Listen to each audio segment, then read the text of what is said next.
Welcome to Hatman Strikes Back Daily Boxing News. Now, Eddie Hearn's done several interviews over the past couple of weeks where he said that he's had conversations with Anthony Joshua and that AJ says he's willing to fight on an undercard, basically, rather than being a headliner and take the pay cut that would necessarily come with that. And lots of people have expressed their disbelief that Anthony Joshua would do such a thing. People like Kugan Cassius and various other members of the media, they don't understand why AJ would fight on an undercard rather than being a headliner. Well, for me, it makes perfect sense. And it tells me two things about AJ. I mean, in fact, going back to Kugan Cassius, I remember when AJ knocked out Charles Martin for the IBF heavyweight title, and he interviewed AJ in the locker room immediately after the fight, and AJ barely showed any excitement and Kugan couldn't understand it. I said it back then, I could totally understand why AJ was barely showing any excitement because he saw that as the start of his journey. He didn't see it as like the pinnacle of his career. So yeah, I understand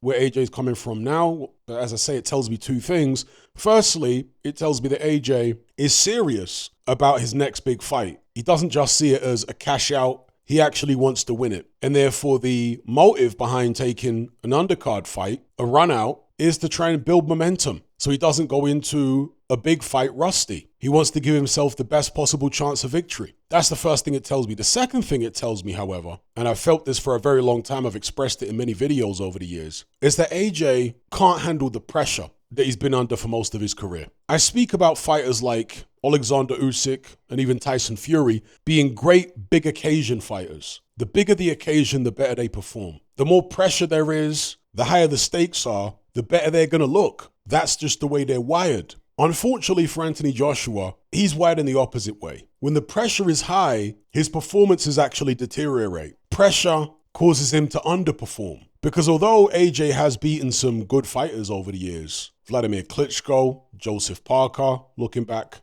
retrospectively, that was a good win, Alexander Povetkin, so on and so forth, he didn't beat any of those guys totally convincingly. He never did a demolition job on the top fighters that he's faced. It was either a struggle, as was the case with Klitschko and, to a lesser extent, Povetkin, or it was a total snooze fest where he was really helped out by the referee against Joseph Parker. There was never a time when AJ went in there against a top fighter and totally dominated them from start to finish. Never happened. Blasted them out of the water in impressive fashion, beat them up. Do you know what I mean? It was always a struggle. Whereas with Usyk, he's done exactly that. Same with Tyson Fury. Went out there, totally dominated Klitschko. Didn't need the help of a ref like AJ did against Parker. Well, not that AJ needed the help, but he got the help. So Fury dominated Klitschko away from home, and he totally dominated Deontay Wilder in the second fight. AJ hasn't had dominant performances like that against one of the top guys because, again, in my view, he's just not a good big occasion fighter. The pressure gets to him in a way that it doesn't get to Usyk or Fury. With Usyk and Fury, like I say, pressure elevates their performances. It takes them to the next level. They thrive off the pressure, the expectations. In fact, Fury's the kind of guy who's going to underperform if there isn't enough pressure, as we saw against Francis Ngannou. Fury's the kind of guy who needs to feel like he's in serious danger in order to get the best out of himself. Lennox Lewis was similar. And of course, it all comes down to confidence. Lewis was one of these guys who had a tendency for overconfidence rather than underconfidence.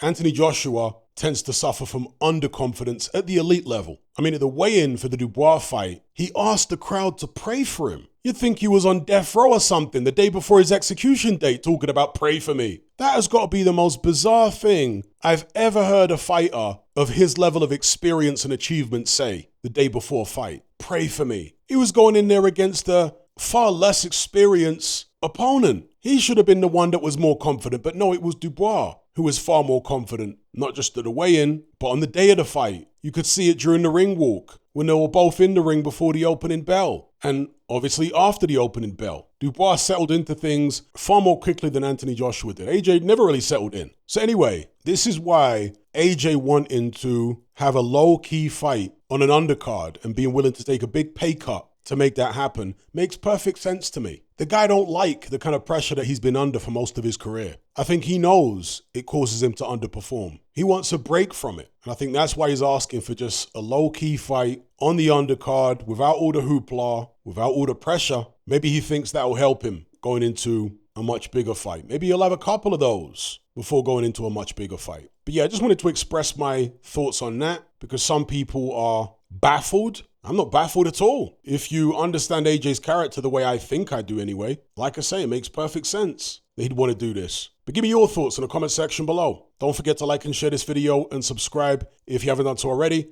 Thank you all for watching. I'll catch you on the next one. I'm out.